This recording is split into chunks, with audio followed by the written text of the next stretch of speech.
I'm gonna end my own suffering.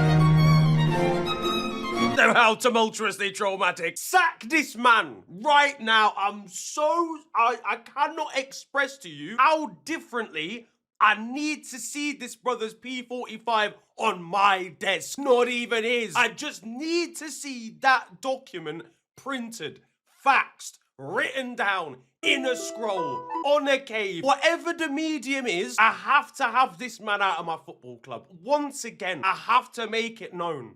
It's not personal.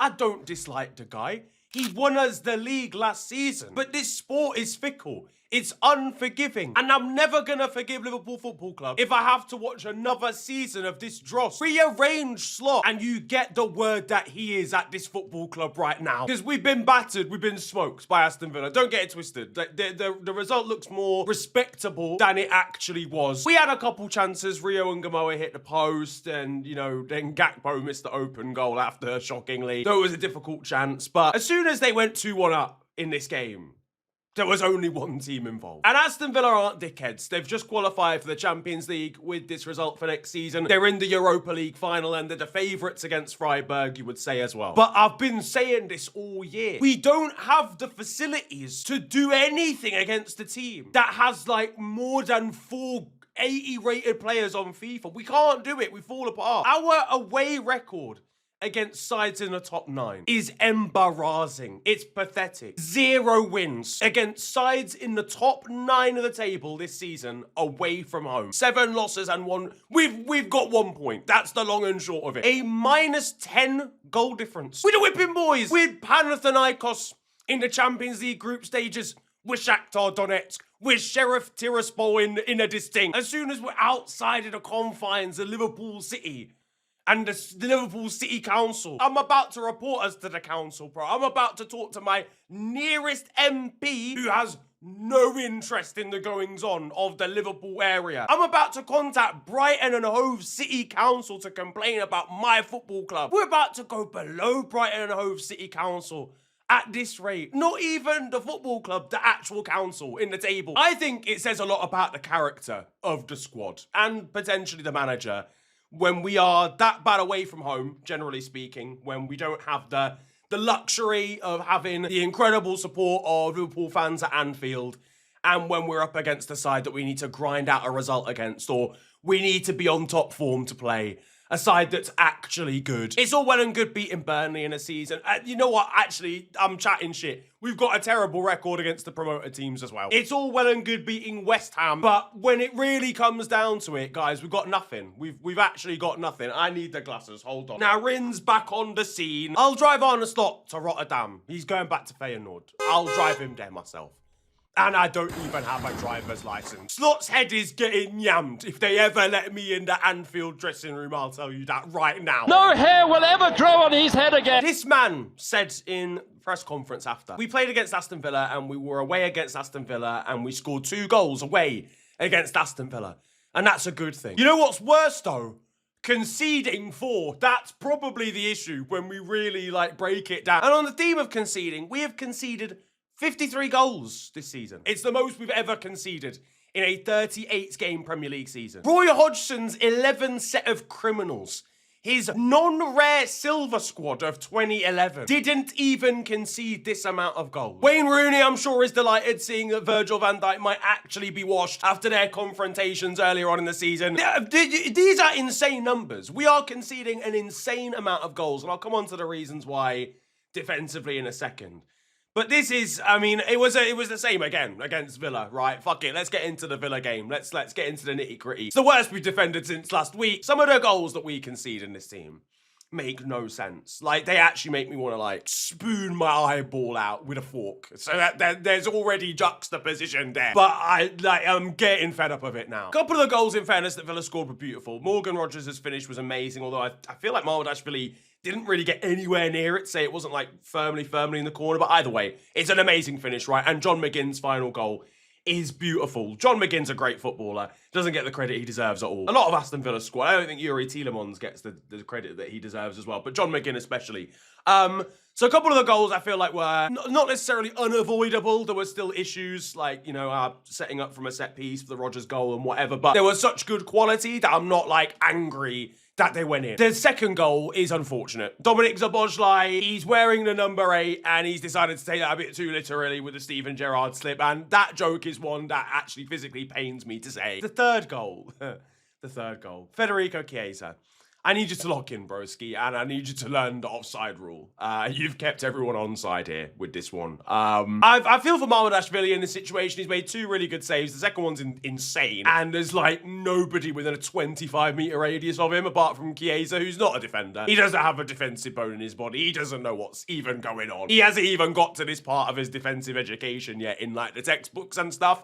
He hasn't learned what's going on, and he just keeps everyone on side, and they prod it in. But it's just like, even in the build-up, we've got Alexis McAllister diving to the floor after starting combat with Ezri Konsa. And I feel like that sums it all up perfectly. When you look at our midfield and our squad, starting fights that we can't win. Starting games that we can't win, guys. Alexis McAllister, you can't win against Ezri Konsa. You're much smaller than him. You can't win in a fight against Ezri Konsa, bro. You definitely can't win in a hairline competition anymore. What has even happened to my man's noggin? Is he even okay? From like a health perspective, what is going on with my man's trim? I got some sad news actually in the follow-up from this game.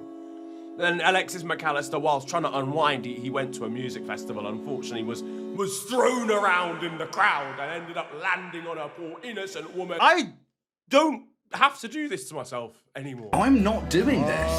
I've just realised I don't have to. I'm simply not going to do this. Cody Gakpo is shagging the manager. It's not even alleged anymore. It can't be. I think I've curated enough evidence now to suggest that this is what's happening. But his shot map, someone said it looks like a fucking, it's like maths A-level. Find the hypotenuse ass fucking shot map, broski. Ironically, it's not the right angle, bro. It isn't. It never is with that man. Quite frankly, I've had enough. I've really had it up to here now.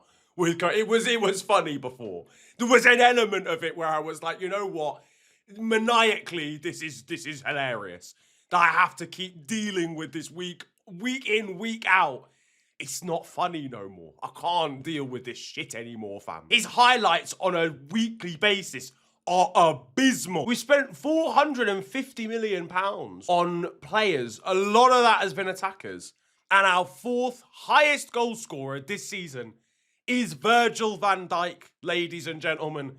He scored a brace here, great from set pieces as always. Basically, the only thing that we showed any sort of threat with was set pieces or Rio Ungamoa, who is maybe the one positive that's emerged from this season. Obviously, Szoboszlai has been great as well. He was unfortunate today with that mistake, but he's been amazing all season. Rio Ungamoa is the only good thing to actually emerge from this season. Just a shame Arne didn't play him earlier. Who could have seen that one coming, eh? Who could have possibly seen? But even Verge, listen, you're not escaping this, broski. I need someone to put a fucking massive sticker on Mamardashvili to say that he's left-footed. Because Virgil van Dijk doesn't remember it. He plays it back to his right foot every single time, without fail. Put L plates on him or something. To be fair, I think Mamardashvili is still learning how to play out from the back half the time, so that's actually relatively appropriate. But L for left. Play it back to his left foot. It just feels like there's an overall disconnect between the squad, sorry. It's like you've gone Shoreditch Power League. It's like you've gone 5-a-side with the boys. And then you get there and one of them stuck in traffic. One of them, his girlfriend didn't really want him to go out, so now he stayed at home to make her feel better. Another guy was involved in a traumatic cycling incident onto M1, and now there's just 2 of you left. And you've got to go out to find 3 footballers to join you in the 5-a-side. And you catch 3 Donnies outside of your local boss man. You say, yo, do you want to play? They respond. You're pretty sure you hear like inshallah in there, but you just say, come and play anyway. There's you don't speak the same language. Regardless of what language, whatever they said, it's not English, broski. It might be like Hungarian or something. You're not connecting on the pitch. 3 chemistry at best. You don't know what my man's strong foot is. It might be neither of them. You picked him up outside of a boss man shop. He was drinking a buzzball at the time. This is what it feels like watching Liverpool Football Club. Gravenberch doesn't know what the centre-backs are talking about. Marmadashvili, they haven't even found... Kirkez can't spell Marmadashvili's name. He'll have an aneurysm if he even thinks about it for longer than 6 seconds. The only chemistry in this team is between Gakpo and the manager, and it's not a good kind. Guys, on transitions, we are absolutely apocalyptic. If there's a counter on the table, we're getting done by it. We don't have any capacity to stop them. It's been going on all season. You know what? The guys that were tweeting about our inability to deal with counters in pre-season, you were right. I'll admit it. You were right. I thought you were wrong at the time. I thought we were going to clean that up at some stage, but our manager's incompetent, so we just haven't got around it yet. Guys, we've got so much, in theory, midfield ability, right? Szoboszlai, Gravenberch is a silky smooth player. He's not the defensive 6 that I've been crying out for and saying that we need, because we don't have anyone that can actually shield our back line when we're dealing with a counter or when we're under pressure and the centre-backs need some help or relief. Do you understand how mad it is that we've got all that ability in midfield, but like not actually really any creativity? Curtis Jones on the right wing. Our right-hand side's a fucking mess, guys. There's no width. But I think really the most concerning thing about all of this, right, is that Liverpool as an organisation, the higher-ups at the club, Hughes, Edwards, etc., don't seem to really grasp the gravity of this situation. They don't really seem to understand just how, but it's like they're looking at the league table and the highlights of their games and they're making decisions based on that. Because if you don't know, it's looking, well, before this result, to be fair, this might change things a little bit, but it was looking like potentially Arne was going to continue as Liverpool manager into next season as well. Nothing's been signed. Obviously, he's already on a deal that would stretch into next season anyway, but nothing's been signed, nothing's been confirmed. But the talk of the town, the talk from coming inside the club is that they are happy for Arne to start next season as well. I get it in theory. He's got brownie points from winning the league, and I totally understand that. If you were looking at it with like no knowledge of watching actual football, I would understand that decision. The problem is, I am watching the football, and that's a problem for multiple different reasons, but I am watching the football. I'm watching how we're playing every week, and there is genuinely no sign of improvement. I think we might be the most consistent team in the league. Consistently wank. Like, the same issues that were happening in August and September are still happening now. That's actually quite rare. That's genuinely quite impressive. That, like, most teams sort shit out. They hire a new manager, they bring in a couple new players at certain points. They change the system. They change the personnel. We are losing games for the same reasons as we were losing games in September. That is a lack of adaptability. That is absolute stubbornness from the manager. There's a lot of other reasons why guys, you know, you're bored by now. I've spent so long talking about our lack of depth, our inability to press from the front, though we are better at that when Szoboszlai's in the 10. Individual performances, you know, Isaac and Wirtz and whatever, But the manager has got to take some serious responsibility, guys. And we are right now watching a man who should be our #1 candidate in Xabi Alonso. We've not spoken to him, apparently. Word coming out of the club is that we haven't even engaged in a conversation with Xabi Alonso about him becoming our manager. We are watching him go to Chelsea. That is as bad for him as it is for us. Xabi Alonso is available. A former Liverpool player, loved Liverpool player as well, is available, who won the Bundesliga invincible with a team that isn't Bayern Munich. Now, Real Madrid didn't go well, but we have to give him a bye. Based on what the fuck is going on at Real Madrid right now, we have to allow him. That was just a mad thing. The players hate each other. They want to kill each other. They hate all the managers. It just is what it is. And honestly, their season's fallen apart more since he's left. Like, all the players it's a civil war, even more so than it was. I mean, he only fell out with Vinny Jr.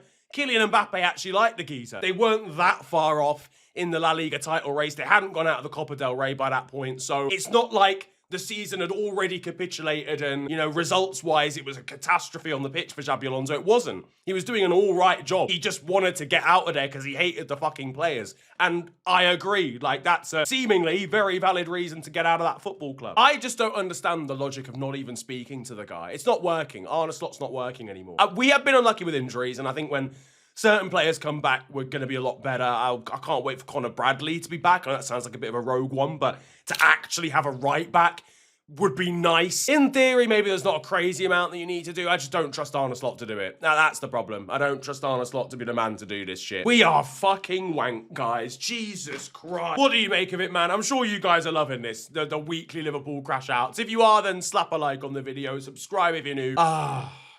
And Hearts didn't even win the Scottish League, man. This is just depressing.